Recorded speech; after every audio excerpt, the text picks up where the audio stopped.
Hello everyone, कैसे हैं आप सब लोग। Welcome back to ICT virtual classroom Dehradun. मैं निखिल राणा, क्लास 9 का अपना मैथ्स का टॉपिक जो कि है सर्कल, उसको रिवीजन हम कंटिन्यू रखेंगे। तो चलिए अपनी क्लास शुरू करते हैं। शुरू करने से पहले हमेशा की तरह थॉट ऑफ द डे लेके चलते हैं। तो आज का थॉट ऑफ द डे है बच्चों, mistakes are proof that you are trying.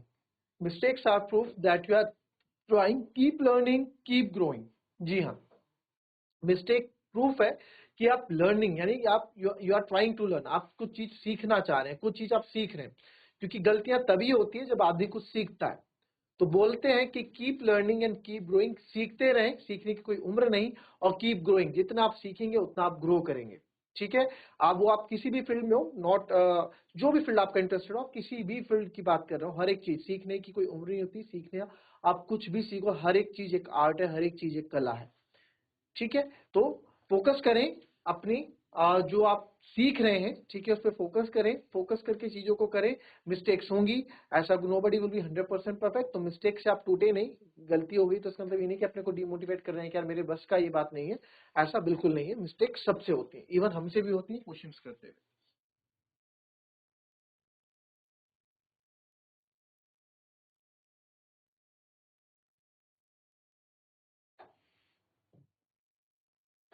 तो ये क्वेश्चन था, इस क्वेश्चन को पढ़ेंगे एक बार और इस क्वेश्चन को करेंगे।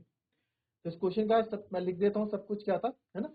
एक two equal chords of a circle intersect within the circle, prove that.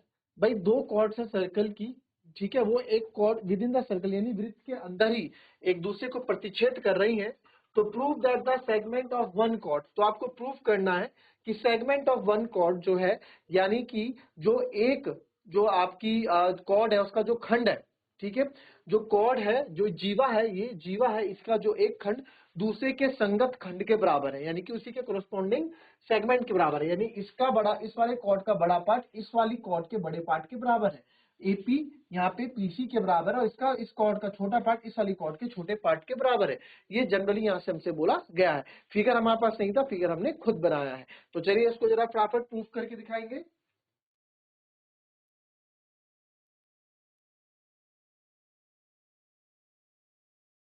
चलो, इसमें कंस्ट्रक्शन आपको मैं बता देता हूँ, ठीक है। इसमें कंस्ट्रक्शन आपको बता देता हूँ जो आपके हेल्प करेगी। मैं पहले ही बता देते हैं क्वेश्चन। ये सेंटर ओ है, ठीक है।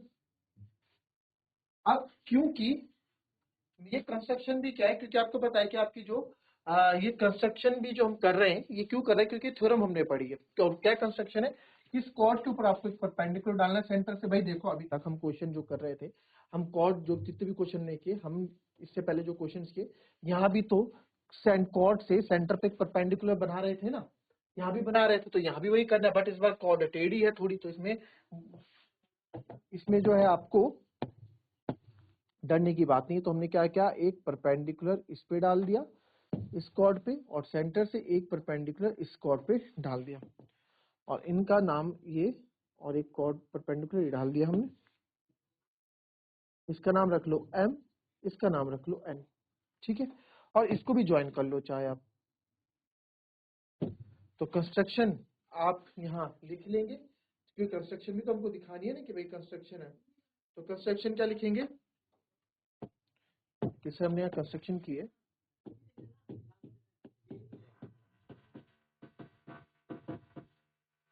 हमने क्या किया, draw O M perpendicular to AB and OM perpendicular to CD, ठीक है, ये आपने किया। एंड ज्वाइन OP,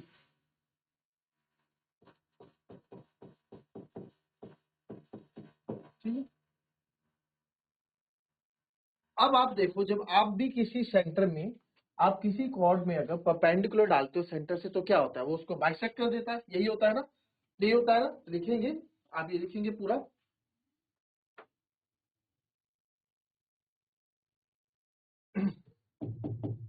बिकॉज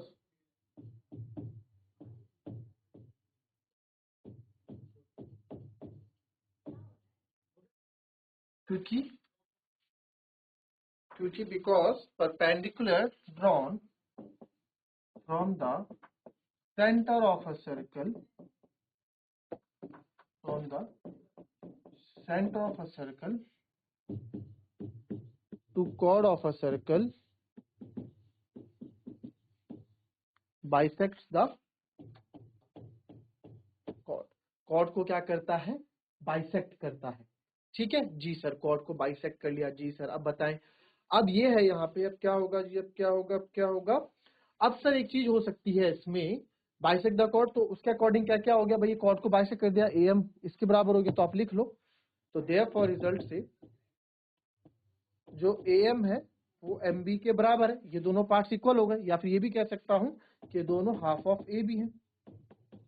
और वैसे ही ये वाला कॉर्ड भी तो परपेंडिकुलर डाला है, तो आप बोल सकते हो सर जो सी एन है, ठीक है, वो आपका एन डी के बराबर है, सी एन एन डी के बराबर है, या फिर मैं बोल सकता हूँ हाफ ऑफ सी डी है, ये भी तो बोल सकते हैं।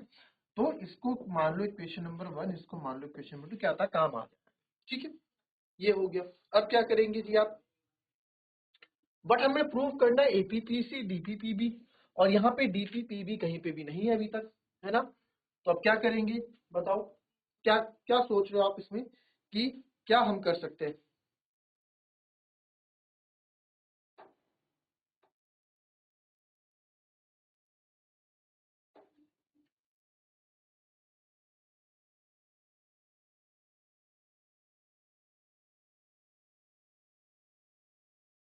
देखो इन दो से आप एक चीज यहाँ पे देखो, दिक्कत कौन दे रहा है, डीपी एमपी। अगर अब मैं क्या करूंगा ना, आप यहाँ देखो दोनों ही हाफ ऑफ ए बी और हाफ ऑफ सी डी के बराबर है, एंड बिकॉज आप लिखो बिकॉज ए बी और सी डी आपस में बराबर है, तो इनके हाफ भी आपस में बराबर होंगे कि नहीं होंगे भाई, इनके हाफ भी आपस में बराबर होंगे कि नहीं होंगे? बिल्कुल सर होंगे, इनके हाफ भी बराबर होंगे। तो देयरफॉर ये सारे जो हैं, देयरफॉर ए एम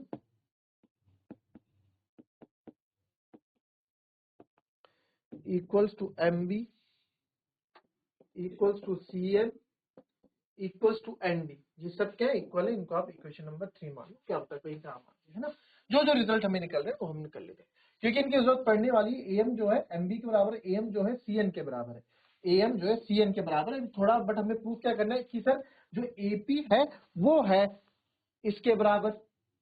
भाई खंड तो यहाँ से हो रहे हैं ना इसके, एपी और सीपी, तो दैट मीन्स ये वाला पार्ट ना मेरे को कहीं करना पड़ेगा, इस पार्ट का, ये जो पार्ट है इस पार्ट को भी इन्वॉल्व करना पड़ेगा। तो इस पार्ट को इन्वॉल्व करने के लिए मैंने क्या किया, ये दो ट्रायंगल मैं यहाँ पे ले लेता हूँ, और इन दो ट्रायंगल को यहाँ कॉन्ग्रुएंट प्रूफ करके जो है अपना इन दो को इक्वल प्रूफ कर लेंगे, एम एन और इसको एम पी, और इस पी को यहाँ लिखते हैं ना,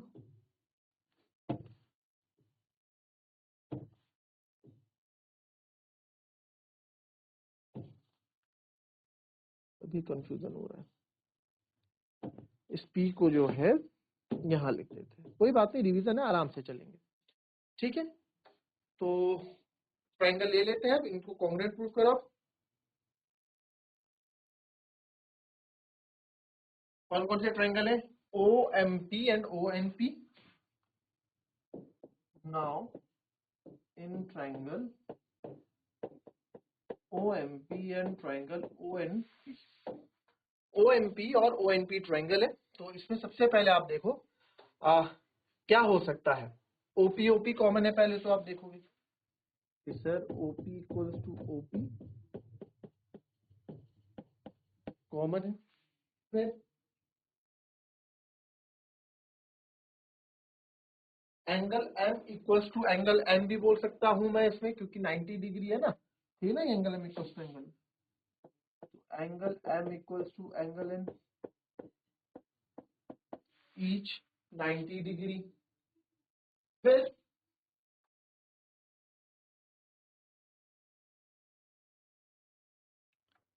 तीसरा पार्ट क्या हो सकता है, ये मेरे को प्रूफ करना है, ये मैं ले चुका हूं, ये एंगल ले चुका हूं, और कोई एंगल भी आ नहीं रहा है, और क्या है ओ एम और ओ एन। अब आप देखिए हमने एक थ्योरम पढ़ी थी कि अगर दो इक्वल कॉर्ड्स होते हैं तो उनकी सेंटर से जो दूरी होती है वो बराबर होती है।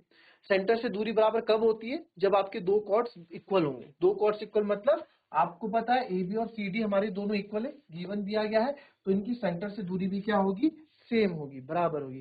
तो आप बोल सकते हैं यहाँ पे O M equals to O N, O M equals to O N. तो रीजन क्या देंगे इसमें आप, equal chords are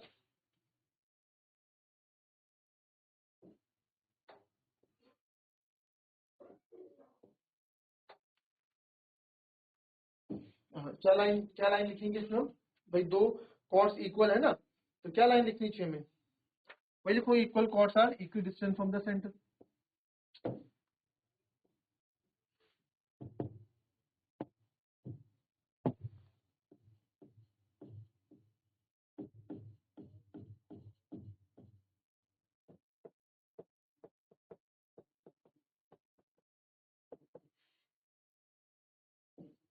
equal chords are equi distant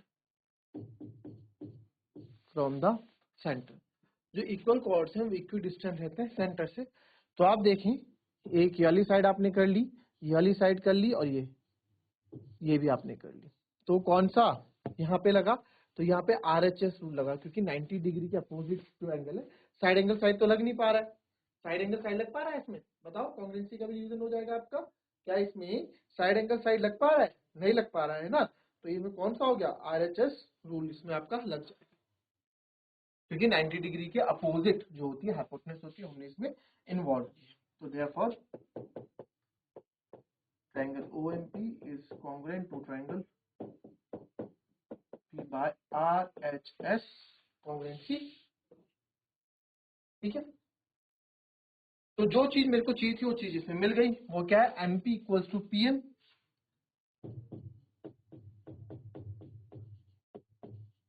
bye CPCT by CPCT। ठीक है, अब इसको CPCT से प्रूव करके क्या फायदा सर,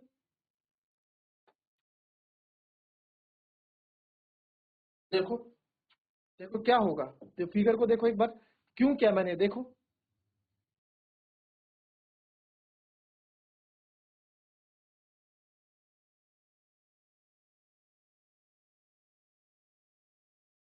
चलो, अब आपको एक कॉन्सेप्ट थोड़ा याद दिला दूं कि दो कोई चीज है, ठीक है, मैंने बोल दिया x x के बराबर, यानी दोनों ही x है, ठीक है, दोनों ही यहाँ पे x है, समझना आप चीजों को, ये दोनों x है मेरे पास, इधर भी x है, इधर भी x है, हमने मान लिया दोनों एक दूसरे के बराबर है बिल्कुल। अगर इसमें मैं +2 कर दूं और इस पे मैं +1 कर दूं, अभी तो बराबर थे, बट दो अलग अलग चीज प्लस की, +2 की, तो यहां तक गया ये +2, और इसको +1 किया तो यहां तक गया ये, तो क्या अभी ये बराबर है, नहीं है, अभी ये बराबर नहीं है। बट सर अगर मेरे पास x है, दोनों चीज आपस में बराबर है, और दोनों बराबर पे अगर मैं कोई बराबर चीज जोड़ दूं, ये x है, ये x है, इस पे मैंने अगर +5 जोड़ दिया और इस पे भी मैंने +5 जोड़ दिया, तो दोनों ही 5 आगे बढ़ेंगे, और अभी भी ये दोनों क्या होंगे, बराबर होंगे। कहने का मतलब क्या है, दो बराबर चीजों पे अगर आप बराबर चीज को जोड़ते हो तो भी उनकी वैल्यू क्या रहती है, बराबर रहती है। तो यहाँ पे आप देखेंगे, अब मेरे को, क्योंकि मेरे को तो AP और CP प्रूव करना है, तो इन्हीं को लेना पड़ेगा। तो AM इक्वल्स टू CN है, आप यहाँ से देखो, AM इक्वल्स टू CN है, फ्रॉम थर्ड से आप देखेंगे, तो हमें पता है, बिकॉज इसको आप मान लो fourth equation, AM equals to CN from third, है ना। नाउ AM पे अगर मैं MP जोड़ दूं, क्योंकि भाई मेरे को तो AP चाहिए, AM पे अगर मैं MP जोड़ दूं, पूरा AP बन जाएगा, और इस CN पे मैं ये NP जोड़ दूं, CN पे NP या PN जो भी आप बोले, ये इनको जोड़ दूं, तो आप देखो ये दोनों बराबर थे ऑलरेडी, और ये दोनों भी बराबर है, ये दोनों भी क्या है, बराबर है ना। तो आप इसमें लिख दें फ्रॉम थर्ड एंड फोर्थ, तो देयरफॉर AM प्लस MP आ जाएगा AP, और ये आ जाएगा आपका CP। है ना, Cn प्लस एनपी पूरा Cp, Am प्लस एमपी पूरा Ap। तो देयरफॉर इक्वल हो गया फ्रॉम, आप लिख सकते हैं from sir third and fourth से आपका क्या हो गया, ये इक्वल हो गया। तो Ap इक्वल्स टू आपका क्या हो गया, Cp हो गया। तो पहला पार्ट तो सर हमने क्या कर दिया, प्रूफ कर दिया। अब डीपी और पीबी है, तो डीपी और पीबी के लिए आप कौन सा पार्ट यहाँ पे लेने वाले हो मुझे बताएं। डीपी और पीबी के लिए आप कौन सा पार्ट लेंगे वो बताओ। डीपी कहाँ इन्वॉल्व है, पीबी कहाँ इन्वॉल्व है, क्या आप लेंगे जरा इसमें सोचो। चलो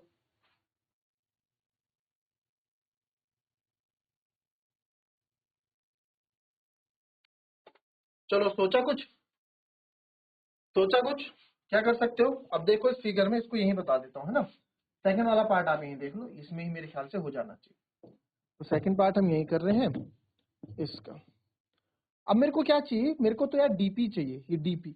तो अगर आप देखो, और इधर से क्या चाहिए, इधर से पीबी चाहिए। तो इस पूरे में से आपको पता है कि सर हमें यहाँ पे हमने बताया कि जो एमबी है, जो एमबी है वो एनडी के बराबर है, दोनों ही पहले से बराबर है। इसको आप फ्रॉम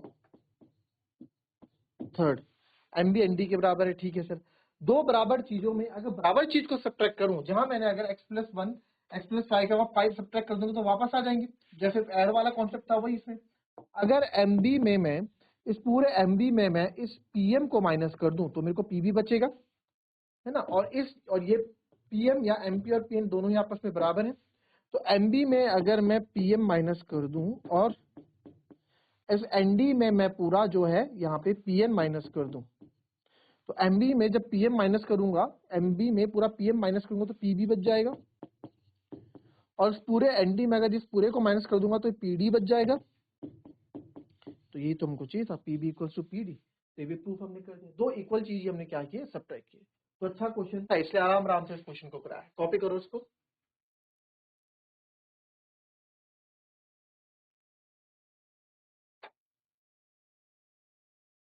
फिर एक फिगर बना देते हैं क्वेश्चन में।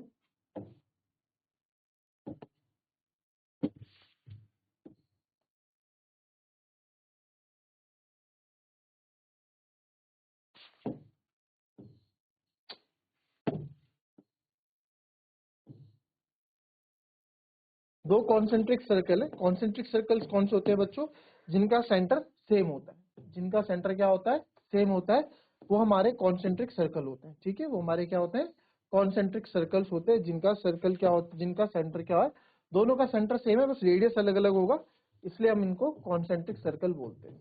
ए बी सी डी। तो इसमें बोल रहा है ये if two line concentric circle with same centre O, तो आपको शो करना है यहाँ पे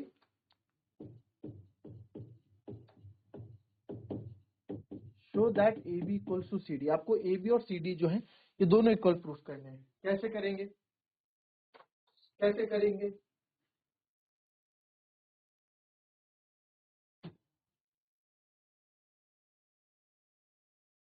अब बताओ क्या करोगे। पहला पार्ट वही, सेंटर से परपेंडिकुलर डालो, ठीक है। आपको मैं इसमें थोड़ा जो है हिंट दे देता हूं, करेंगे आप खुद ही। सेंटर से आपने परपेंडिकुलर डाल दिया, पूरा लिख के लाओगे कि भाई इसको सेंटर से सर हमने परपेंडिकुलर डाला है, ये परपेंडिकुलर डल गया सेंटर से। अब जब आप सेंटर से परपेंडिकुलर आपने डाल दिया, तो जो बड़ी कॉर्ड है, बड़ी कॉर्ड कौन सी है, बड़े सर्कल की कॉर्ड क्या है, एडी है। तो एडी को बड़े बराबर भागों में बांट देगा, इसको आप नाम ले लो यहाँ पे एन। तो सर आप बोल सकते हो A N equals to N D है। और वहीं अगर छोटे सर्कल की मैं बात करूं जो बीसी है, तो यहाँ पे आप बोल सकते हो sir B N equals to N C है ना। बट सर हमको तो, अब आप क्या करेंगे, ए एन और A N minus B N अगर आप करते हैं, A N minus B N, पहली इक्वेशन और दूसरी इक्वेशन, ठीक है, वही तो करोगे सब्ट्रैक्ट। अब ए एन में से इस ए एन पहली से दूसरी इक्वेशन को सब्ट्रैक्ट कर दो। तो सर ए एन से मैं अगर बी एन को माइनस करूं और एनडी से मैं एनसी को माइनस करूं, तो ए एन में से आप बी एन को माइनस करोगे तो ए बी बचेगा, और पूरे एनडी में से आप एनसी को माइनस करोगे तो सी डी बचेगा। आपने प्रूफ कर दिया। बाकी लाइन्स आप लिख देना इसमें, ठीक है, कि क्या क्या लाइन से क्या क्या इसका प्रोसेस है गिवन। ठीक है, so that's all for today. ये थी हमारी आज की क्लास। इसमें क्वेश्चंस के कल और क्वेश्चंस करेंगे, खुद से भी आप पढ़ के आए सर्कल्स के कुछ क्वेश्चंस को। तो मिलते हैं आपसे अपने कल की नेक्स्ट क्लास में, तब तक के लिए be happy, be healthy and be safe. Thank you and have a nice day.